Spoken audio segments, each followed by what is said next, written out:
Hi, I'm Maximilian Dierenborg, and this is Ghostship. You are part of the crew of a small transport vessel making a smuggling run through the black of space when you come upon an apparently dead starliner just floating there in the black.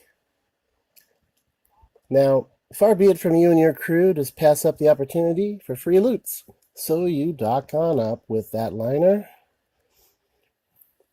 over here in the cargo ramp.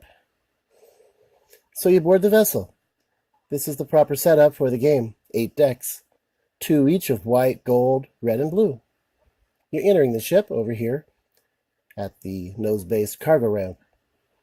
As you enter the ship, you'll have the opportunity to either open a white door in the crew quarters, the white quarter of the ship, or move along to the gold quarter, the passenger section, and open up a door there. The location that your character is considered to be at that particular moment is based upon the last card that you turned over, the last threat that you took on. Your location will matter in certain circumstances. If you're in the gold quarter of the ship and a friend of yours over in engineering, the blue quarter, is in trouble, you're not going to be able to lend assistance from the gold quarter, even if you're not in the middle of a fight yourself. You're first going to have to move through the red quarter, science and medicine, before you can help your friend in blue. And of course, by then, it might be too late. As you enter the ship, you might run into a locked door, and that would be a light threat indeed. If you got through that door, you'd get to find and use whatever was in that room. Wouldn't that be nice? A +4 assault rifle. Your starting weapons are +2 fight, so an assault rifle would be a great thing to have with you later on to deal with threats in the passenger quarter, science and medicine, and engineering. As you move through the ghost ship, you see, threats will increase in difficulty and lethality. So will the loots. And the ultimate aim of the game is to collect the most loots that you can. And other things. Ultimately, survive to the cash out phase and have the most loots. But despite how it sounds, this is not strictly a competitive game. The characters are the medic with his med kit and his hand of cards, the soldier starting with the 6-shooter and his hand of cards, the mechanic with his yet to be arted spanner and his hand of cards, and we got a couple of varieties of thug, male and female, their stun baton and their hand of cards, medic, soldier, mechanic, and thug, each with their special benefits, powers, starting weapons or tools, and powers. So it is asymmetric. You're probably going to want to keep your friends alive, even though you are competing with them for loots. In the card version of this game, which you're looking at here, there is no PvP. And you may want to keep your medic alive for obvious reasons. You may want to keep your mechanic alive, because he's a specialist robot fighter, and you might have problems with the engines or a locked door. You may want to keep your soldier alive, because if you're facing an alien menace, room full of alien bugs, he is the correct one to take that on, because he's the only one who can attack multiple times in a turn. Since the room is full of alien bugs, the thug, mechanic, or medic would spend many a turn flattening bugs while possibly losing all their health, while the soldier could simply mow them down. So you might want to keep him alive. He could be useful. You might want to keep that thug alive. They have the capability of taking enemies out without killing them, and by disabling them and stunning them, for instance. They also are the best at melee combat, and they come equipped with a point of effective armor. For Rain, that tendly means she tends not to get hit. Here's the coolest part about Ghostship. It is not just one game. It is 3. And I'm not just talking about expansions. It is a game system. 3 actual different games. What we are looking at here is the card-only version. In the card-only version, you can track character and opponent health through little sliders on the cards, and you can resolve combat randomness through drawing number cards. That will be about half the size of these cards. R&D cards will range from 1 to 7, so no dice will have to be carried. Then there's the first evolution. See, not unlike a legendary Pokebeast, Ghostship evolves from Ghostship the card game, called the Scavengers Edition, to Ghostship the Smugglers Edition board game, to Ghostship the Deluxe board game, called the Mobsters Edition. While they share certain aspects, the settings and theme, the cards, and most mechanics, the mechanics evolve, get crunchier, more rules, more options, more powers, more trouble for the crew with each version. The Smuggler's Edition, with its helpful playmat, is set up for 4 players, but you can still squeeze in 8 if you own 2 decks. This version adds a helpful playmat, colored pieces to track where everyone is in the ship at a glance, and adds powers to the characters as they delve deeper into the Ghostship. The deluxe board game comes complete with 8 custom miniatures and even more complex play. This mobster version uses the same cards and keeps character powers, introduced in the Smuggler's Edition, and then adds 4 more aspects to the game. Side jobs, which individual characters can take, the possibility of traders in your crew, an array of achievements that can help in the cash-out phase, and finally, trouble, which affects everyone on board. By the way, I should mention that the card-based version of the game plays from 1 to 4 players, as you may have figured out from the characters I mentioned: Thug, Soldier, Medic, and Mechanic.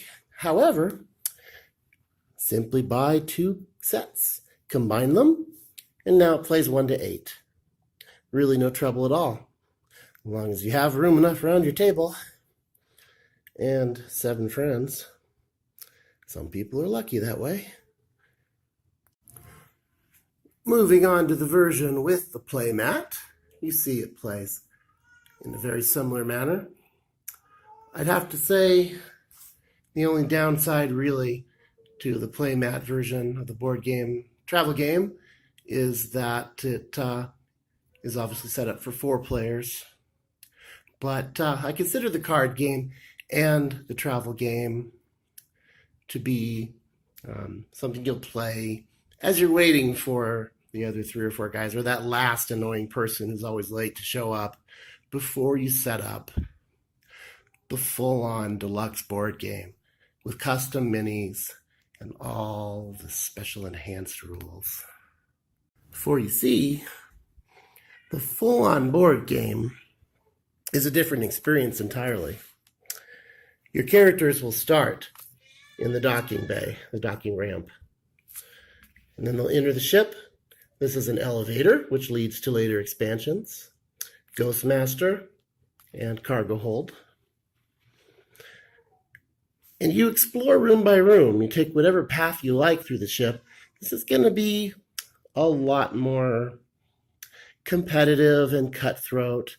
It adds mechanics such as side missions that can make your character a traitor, trouble that can affect the entire ship in very negative ways, like the reactor's about to melt down. It also adds powers and achievements, so you have a much crunchier game. Even the original card game and the enhanced travel game with the game mat is crunchier than other games that it might slightly resemble, as you might notice. It has been nicknamed by power gamers Crunchkin. That's all I need to say about that. The way one plays is you choose a hand card, and you're going to have 6 to start. Each one has at least 2 powers. You can choose to enhance in this one your power and agility by 1 for this particular fight throw. Or you can add 2 to any fight throw after the throw total. So you might want to hold this one in reserve, use this one, or one of the others, and then if you still lose by a point or 2, this can save your butt. So some of them, as stated on the card, can be used out of turn order. You can also throw one of these at one of your friends, so they can get +2 power, +3 agility, or gain push your luck for this turn. You would be burning that card until you earned it back. And you also cannot help them out if you yourself are in the middle of a fight that's unresolved, or if you're in a part of the ship where you couldn't reach them. Someone in the white section can help someone in the gold section, but not red. You'd have to go through the gold section. And that means actually encountering a threat in order to be considered in the gold section. And of course, It might take you a few turns to resolve.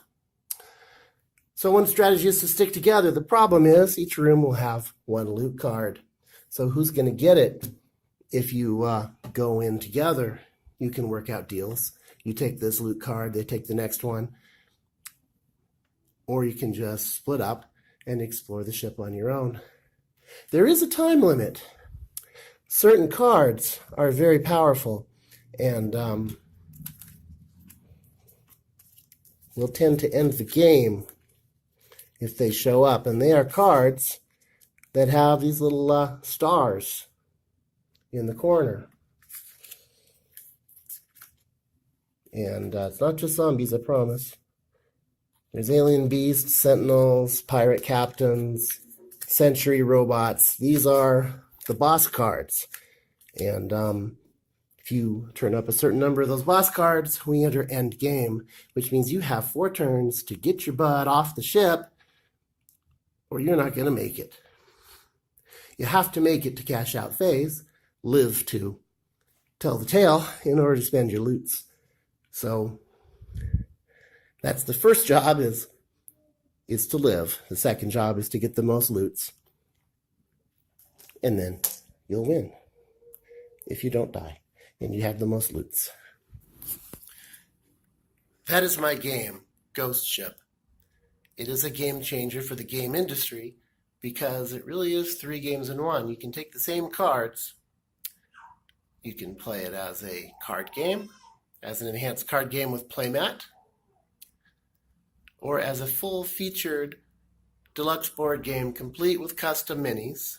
There will be 8, 4 male and 4 female, and much crunchier mechanics and cooler rules. That is my game, Ghostship. I'm Max. Thank you for supporting my project.